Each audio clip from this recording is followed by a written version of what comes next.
খুব খিদে পেয়েছে রে। যা যা কে খেটে খা।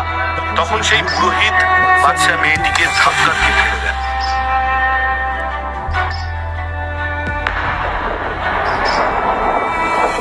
বাচ্চা মেয়েটি উঠে দাঁড়িয়ে বলেন, আরে বাপু, যদি কাজই পেতাম তাহলে কি আর তোর কাছে ভিক্ষা চাইতে আসতাম? এরপর বাচ্চাটিও চলে যায়। আর পুরোহিতের পছন্দের মতো মায়ের ভোগ করার জন্য মিষ্টি, চাল, ডাল সবকিছু কিনে আনেন, অনেক বেশি বেশি করে। সেই দিন মায়ের অন্নভোগের ব্যবস্থা করা হয় এবং প্রচুর ভক্তের সমাগম হয়।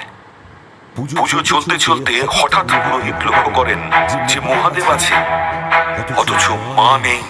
মহাদেব যেন মৃত মানুষের মতো শুয়ে আছে।